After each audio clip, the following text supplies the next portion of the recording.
আসসালামু আলাইকুম। অধ্যায় ১ নবম দশম শ্রেণী সাধারণ গণিত বাস্তব সংখ্যা ১৬ নং প্রশ্নের গ এর সমাধান পাঠ ১৭। ১৬ নম্বর প্রশ্ন দেওয়া আছে, বিয়োগ করো। ঘ নম্বর প্রশ্নের সমাধান করব। গ নম্বর প্রশ্ন দেওয়া আছে 8.49 মাইনাস থেকে 5.356 আমরা বিয়োগ করব। বিয়োগ করার আগে আমরা অনাবৃত্ত অঙ্গ সংখ্যা আবৃত্ত অঙ্গ সংখ্যা নির্ধারণ করব। অনাবৃত্ত অঙ্গ সংখ্যা সর্বোচ্চ সংখ্যা নিব। তার অনাবৃত্ত অঙ্গ সংখ্যা দুটো, এখানে অনাবৃত্ত সংখ্যা একটা, অনাবৃত্ত অঙ্গ সংখ্যা হবে 2। আবৃত্ত সংখ্যা আমরা লসাগু করব। এখানে আবৃত্ত অঙ্গ সংখ্যা নেই, এখানে আবৃত্ত সংখ্যা 2, অর্থাৎ আবৃত্ত অঙ্গ হবে 2। 8.49 ইকুয়াল 8.4900। এখানে আবৃত্ত অঙ্গ সংখ্যা দুইটা, যেহেতু আবৃত্ত অঙ্গ সংখ্যা নেই, শূন্য দিয়ে আবৃত্ত সংখ্যা মিলিয়ে নিব। 5.356 ইকুয়াল 5.3565, অর্থাৎ আমরা এখানে অনাবৃত্ত সংখ্যা একটা, এখানে অনাবৃত্ত সংখ্যা দুটা, আবৃত্ত থেকে অনাবৃত্ত সংখ্যা আমরা মিলিয়ে নেব। অর্থাৎ অনাবৃত্ত সংখ্যা দুটো মিল রয়েছে এবং আবৃত্ত সংখ্যা দুটো মিলিয়ে নেব। 56 দশমিক বিন্দুর পর অর্থাৎ আবৃত্ত অঙ্গ সংখ্যা পর খাড়া চিহ্ন দেওয়া আছে। বিয়োগ করার ক্ষেত্রে হাতে থাকবে কিনা নির্ধারণ করতে পারি না, এই জন্য আবৃত্ত সংখ্যা মান বসিয়ে বিয়োগ নির্ণয় করব।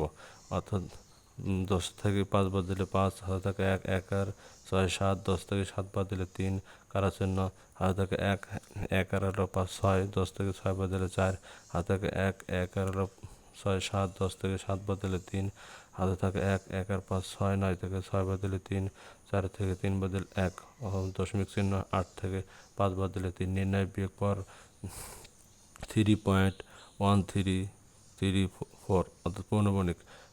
ঘ নম্বর প্রশ্ন সমাধান করব। 19345 থেকে 13.2349 আমরা বিয়োগ করব। বিয়োগ করার আগে আমরা 37 আবৃত্তি কনভার্ট করে আমরা বিয়োগ নির্ণয় করব।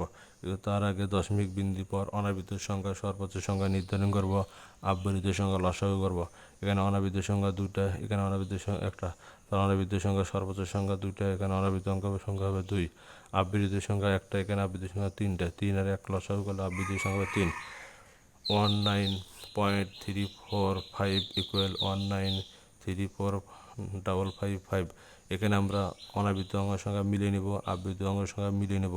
অনাবৃত্ত অঙ্গ সংখ্যা দুইটা, তাহলে আমরা 34, অর্থাৎ অনাবৃত্ত সংখ্যা মিলিয়ে নিয়েছি। আবৃত্ত সংখ্যা 3টা, অর্থাৎ 455-এর উপর পৌনমণিক মান বসিয়ে আবৃত্ত সংখ্যা নির্ণয় করেছি।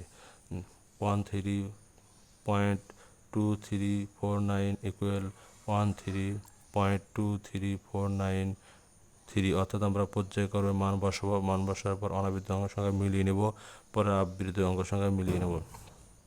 অর্থাৎ অনাবৃত্ত অঙ্গ সংখ্যা এখানে দুটা, এখানে দুটা, অর্থাৎ মিল রয়েছে। এখানে আবৃত্ত সংখ্যা 3টা, এখানে আবৃত্ত সংখ্যা 3টা, অর্থাৎ মিল রয়েছে। সদৃশ আবৃত্ত দশমিক ভগ্নাংশে কনভার্ট করা হলো। এখন আমরা বিয়োগ করার ক্ষেত্রে আমাদের হাতে থাকবে কিনা নির্ধারণ করতে পারি না, এই জন্য আমরা পৌনমণিক চিহ্ন মান বসিয়ে বিয়োগ করব। অর্থাৎ পৌনমণিক পর খারাপ চিহ্ন পর দুটো পৌনমণিক নেওয়া হয়েছে, এখানে দুটো পৌনমণিক সামনে দুটো নেওয়া হয়েছে, বিয়োগ নির্ণয় করব।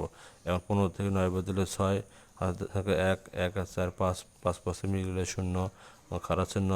5 থেকে 3 বদলে 2, 5 থেকে, অর্থাৎ 15 ধরতে হবে। 15 থেকে 9 বদলে 6, হাতে থাকে 1, 1 4 5, 5 5 মিলে 0, হাতে থাকে না। এবং 4 থেকে 3 বদলে 1, 3 থেকে 2 বদলে 1, দশমিক চিহ্ন। 9 থেকে 3 বদলে 6, 1 1 মিলে হলো 0, অর্থাৎ 0 সমান বসে না। নির্ণয় বিয়োগফল 6.11062, অর্থাৎ 3টা পৌনমণিক উপর চিহ্ন, খারাপ পৌনমণির উপর চিহ্ন দেবো। নির্ণয় বিয়োগফল।